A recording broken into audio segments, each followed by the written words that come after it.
యేసుక్రీస్తు నామంలో మీ అందరికీ శుభములు తెలియజేస్తూ ఉన్నాను. ఈరోజు మనం ధ్యానం చేసుకోబోయేటువంటి వాక్య భాగం నిర్గమకాండం 2వ అధ్యాయం 16వ వచనం. మిద్యాను దేశంలో నిలిచిపోయి. స్తోత్రం దేవా సర్వోన్నతుడా. ఈరోజు ఈ యొక్క వాక్యంలో ఉన్న సత్యాన్ని మేము గ్రహించి ప్రతివారు ఆత్మలో బలపడాలి, వారి జీవితంలో అద్భుతాలు చూడాలి. వాక్యం వెల్లడవుతూ ఉండగా వెలుగు కలుగును అని సెలవిచ్చావు. ఈ వాక్యం అనేక మంది జీవితాలను వెలిగించాలి. యేసు నామములో ప్రార్థించి నమ్మి పొందుకుని నమ్మ పరమ తండ్రి, ఆమెన్.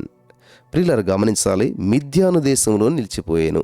ఎవరు అని చూసినట్లయితే అసలు ఇక్కడ ఎంత దూరం వెళ్ళాలి, ఏ మార్గం వైపు నడవాలి, ఎక్కడి వరకు వెళ్ళాలి, ఇవేమీ తెలియకుండానే మోసే తన ప్రయాణం మొదలుపెట్టేశాడు. తనకు తెలిసిందల్లా ఒక్కటే, అదే ఫరో దగ్గర నుంచి పారిపోవాలని. మోసేకు తెలిసిందల్లా ఒకటే, ఎలాగైనా సరే ఐగుప్తు నుంచి మోసే దగ్గర నుంచి పారిపోవాలి.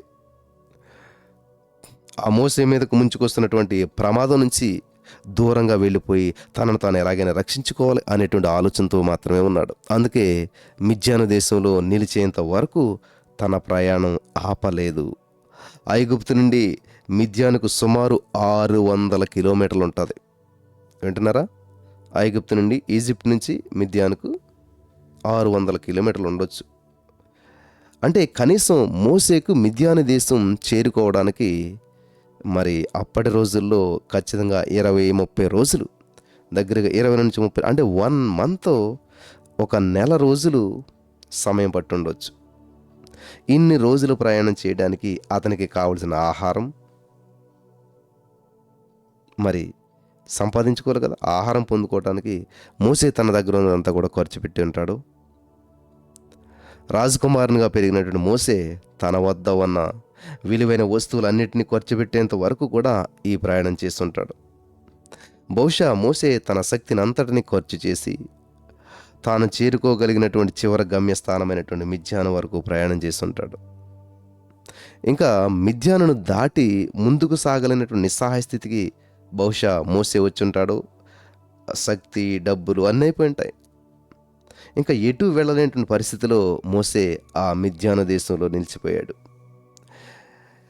నా ప్రియమైనటువంటి సహోదరి స్నేహితులారా, ఎటువైపు నీ ప్రయాణం సాగించాలో, ఏ నిర్ణయం తీసుకోవాలో దిక్కుతోచిన పరిస్థితిలో నువ్వు ఉన్నావా? అవును బ్రదర్, అలాగే ఉన్నానంటారు చాలామంది. మోసే ఎలా అయితే ఆ మిద్యాను దేశంలో నిలిచిపోయాడో, నువ్వు కూడా ప్రస్తుతం అదేవిధంగా ఇప్పుడు నీ ఉన్న చోట నిలిచిపోయావా? నీ వ్యాపారంలో ముందుకెళ్ళలేకపోతున్నావా? నీ జీవితంలో ముందుకెళ్ళలేకపోతున్నావా? లేకపోతే నీ యొక్క అప్పులు తీర్చే విషయంలో అక్కడితో ఆగిపోయి ముందుకెళ్ళలేకపోతున్నావా? ఎస్ బ్రదర్, 100% ఇదే పరిస్థితిలో ఉన్నాం.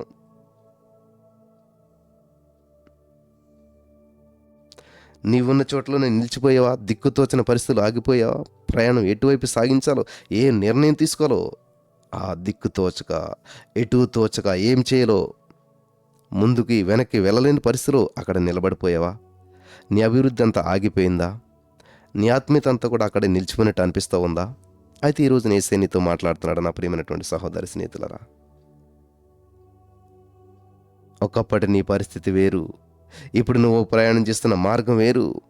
నీ గమ్యం ఏమిటి, ఎటు వెళ్ళాలో, నీ జీవితం ఏమవుతుందో తెలియక దిక్కుతోచని స్థితిలో పరిగెడుతూ ఉన్నావా? ఏది దేవుని చిత్తమో, నీ ఎడల ఆయన ఉద్దేశం ఏమిటో తెలియడం లేదా? గలిబిలిగా ఉన్నావా? దేవుడు నీతో చెప్పే మాటను నీవు వినాలని అనుకుంటున్నట్లయితే ఆయన మెల్లని స్వరాన్ని వినడానికి నీవు సిద్ధపరచుకో. ఏ దిక్కుకు వెళ్ళాలో తెలియక పరుగులు పెట్టే నీ జీవితాన్ని నీవు ఉన్న స్థలంలోనే నిలిపి మొదటగా ఆయన మాట వినడానికి నీవు నిదానించుకో. దేవుని చిత్తం నీవు శక్తిని పొందుకునేంత వరకు నీ ఉన్న స్థితిలోనే నిలిచి ఉండటం అయినట్లయితే ఆయన చిత్తానికి వ్యతిరేకంగా ఇంకా ఎంత దూరం పరిగెట్టగలుగుతావు? ఎంతకాలం ప్రయాసపడగలుగుతావు? మొదటగా ఆయన ఉద్దేశం బహుశా నీవు నెమ్మది కలిగి శక్తిని పొందుకోవాలనే. ప్రియులను గమనించాలి. దేవుని యొక్క ఉద్దేశం ఏంటి తెలుసా? నువ్వు నెమ్మది కలిగి దేవుని శక్తిని పొందుకోవాలనే కానీ గలిబిలిగా ఉన్న ఆలోచనలతో ఎటు తోచనటువంటి పరిస్థితుల్లో పరుగులు పెట్టడం అనేటువంటిది కాదు. ఒక్కసారి ఆలోచించి చూడు. దేవుని ఉద్దేశం ఎప్పుడు కూడా అనుకూలంగా ఉంటుంది. దేవుని ఉద్దేశం ఎప్పుడు కూడా అద్భుతంగా ఉంటుంది, గందరగోళంగా ఉండదు. మోసే మిద్యాను దేశాన్ని చేరుకోవడానికి ఎంత గొప్ప ప్రయాణాలు చేశాడు. ఎంత తెలివిగా ఫరోను అతని యొక్క సైన్యాన్ని తప్పించుకున్నాడో, ఎంత వేగంగా ప్రయాణం చేశాడో ఇక్కడ బైబిల్లో రాయబడలేదు. కానీ కారణం, మోసే చేసిన ఈ ప్రయాణం అంతట్లో కూడా అతి ముఖ్యమైన పని నిలిచి ఉండటమే. 1 పేతురు 5:6 తగిన సమయమందు ఆయన మిమ్మల్ని హెచ్చించు రీతిగా ఆయన బలిష్టమైన చేతి కింద దీన మనసుకులయుండుడి, నిలిచియుండుడి. హల్లెలూయా. దేవునికి స్తోత్రం కలుగును గాక.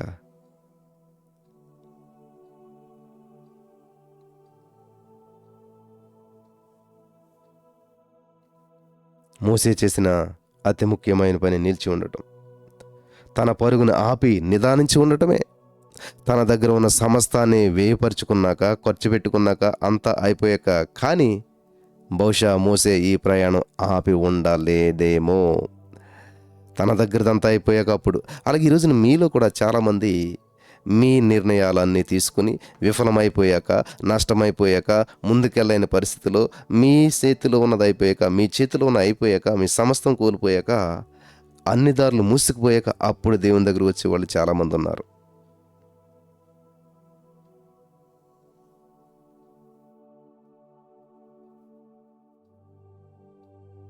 కాబట్టి మోసే ఎప్పుడు ప్రయాణం అప్పుడు అంత అయిపోయాక అప్పుడు. ఒకవేళ నీవు కూడా నీవున్న స్థితిలో నిలిచి దేవుని చిత్తాన్ని గ్రహించవలసి ఉందేమో, ఎందుకని ఆలోచించకూడదు?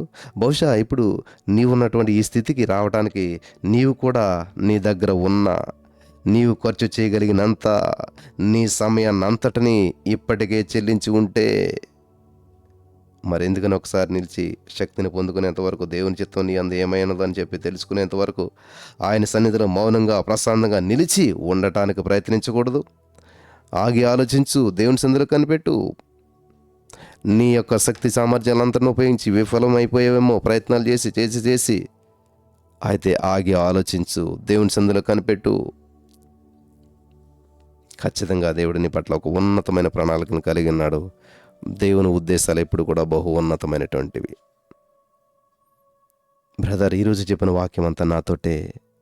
ఈ మాటల ద్వారా దేవుడు నన్ను బలపరిచాడు, నన్ను ఆలోచింపజేశాడు, నన్ను ఆగి ప్రశాంతంగా నిర్ణయం తీసుకునేలాగా దేవుని చిత్తాన్ని కనిపెట్టేలా చేశాడు అని మీరు అన్నట్లయితే నాతో పాటు కలిసి ప్రార్థన ఏకీభవించండి. నేను ఈ స్థితిలో నుండి నీ ప్రణాళికలో స్థిరపరచబడాలని, నీవు కోరుకున్న శక్తిని పొందుకోవాలనే నీ ఉద్దేశం అయితే, నీ ఉద్దేశం నెరవేరేంత వరకు నన్ను ఇక్కడ ఉండని దేవా. నీ స్వరము విని దానిని గ్రహించి ఆ ప్రకారం జీవించే కృప నాకు దయచేయండి యేసయ్యా.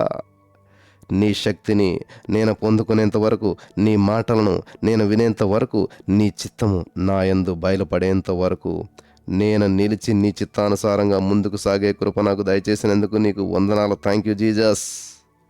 యేసు నామములో ప్రార్థించిన మేము పొందుకుని మా పరమ తండ్రి, ఆమెన్.